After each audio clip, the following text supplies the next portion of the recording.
And welcome back, everyone. Welcome back to From Toys to Trains. I'm Maya. Well, tonight, just gonna give everybody a quick update here, where I am so far and what I've done so far. So, first of all, I'd like to say thanks to everybody who's watching my videos.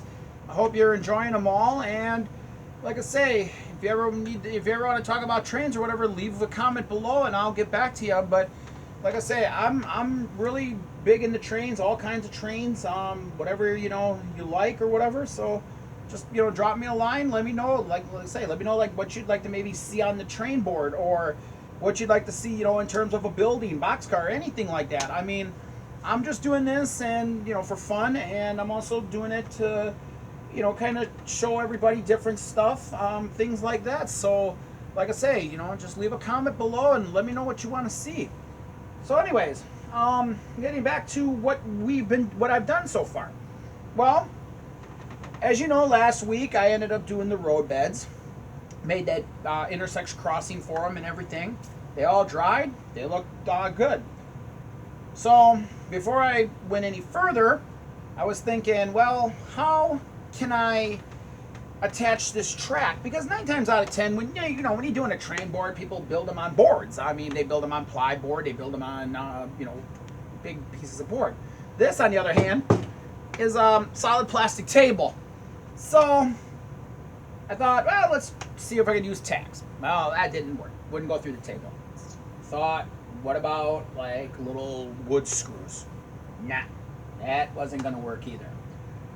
What I did find works is I went to my craft store, and they had in there what they call glue dots. Now, these are supposed to be used like to stick things together in like gift baskets, things like that. So I thought, what the heck, I'll try them. They're 200 in a roll, little half-inch circles. Brought them home, started to put them underneath the train tracks like this. And basically what I did was I would just lift the area up, stick the glue dot underneath, and I pushed it down. And lo and behold, for this little of an application, that is going to work out perfect. Because, as you can see, the track, now I'm not like forcefully moving them, but you can see that the track is pretty well secure. Not only that, but once I ended up putting the ballast in here and everything, you're not even going to see those glue dots on the underside. So that's also a plus. So, figured that all out. Got this whole side of the track already secure and everything. So, figured, okay, what's next? Well, went to my paints, ended up grabbing my Tester's light gray here, and it was time to paint my roadway here. Ended up painting my roadway the light gray. Got that all done. So then I went, just wiped off my brush. Now it was time for me to put my ballast down. So what did I do? Well, took my school glue like this, ran the school glue here and on each side of my track. Took my brush, I worked it in here in the center, and just kind of feathered it here on the outside. Figured, didn't worry about what the outside looked like because it's all going to be uneven. It's always uneven. I mean, stones, ballast, all that stuff moves in nature, and and I didn't want it to be perfectly lined up. So I just did a rough feathered kind of thing. Feathered it up to the roadway, feathered it all in between here, stuff like that. Ended up taking my fine ballast, poured it in between the track, poured it right down the center, let it fall where it fell. Then I took my finger and I ended up just running my finger over the entire length of the track to even out my ballast. Now when I did that, I ended up running the ballast over the gray area here that I painted, and I will explain why. As you can partially see in the video, you see the top of my coal plant here. So I figured that as the freight trains were coming by, Amtrak whizzing by, all that kind of stuff, they're going to pull the coal dust, they're going to pull pieces of the coal, etc. down the line. So I wanted to give it that like dirty kind of textured look, because after all, you're going to have like construction vehicles on here, and you're going to have, work vehicles going to the left side here where the work area is and all that. So I figured, what the heck, make it look dirty. So that's where I am right now. I still have to attach the rest of the back of the track, lay that all out straight and everything, and then end up running the glue all the way around the board and filling it all in. But hopefully this week I'd like to get everything filled in from here to around my backside, get it all stuck down, get the ballast all in on my track, and then hopefully next week we are going to go back into then some of the lighting. And for that, I think I've showed this one already, but I have my little cross buck here. That's going to go on this side and one on this side, but I still have to order another one like this for my other side right here.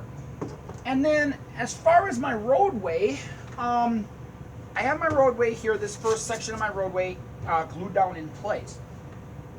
What I have here is I have 10 little kind of like, you know, U-shape, L-shape kind of street lights.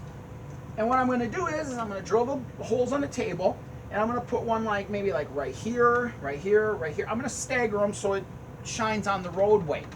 And I know I'm going to need more than 10, and again, that's another one that I will have to order some more of. But like I say, so far that's kind of where I am. And like I say, I'm hoping to have get an engine or two hopefully here soon that I can start test running the outside line. And as the inside line, like I say, the inside line, I'm going to have Amtrak on there. And as far as the outside line, I think I'm going to be running, and I believe it was, I had somebody ask me, I think it was Stay Loaded. He asked me last week, one of my questions was, what kind of a trains am I looking to run on this thing? Well, I'll let you know. I'm looking probably to run all different kinds. My favorite one for the train lines is obviously the Chessie system. And like I say, you can see, you know, I got the Chessie Cat right here. But Chessie is my biggest one, first and foremost. But if I had to choose, I would probably, like I say, do Chessie. I would also do Union Pacific because I like the colors of the Union Pacific one. And I also like Canadian Pacific because of their design colors. But I like all different kinds, so I might one week run like a Chessie one in here and then park them on the back switch, and then maybe run a Canadian National, Canadian Pacific, Burlington Northern. I mean, all kinds. So it all depends on what I can get my hands on in DCC form, and we'll see. Like I say, we'll see what I get and everything. So if you like this video, please give it a thumbs up, and if you haven't subscribed to my channel yet, please hit that subscribe button so you can continue to watch this train board start to now finally start to come together.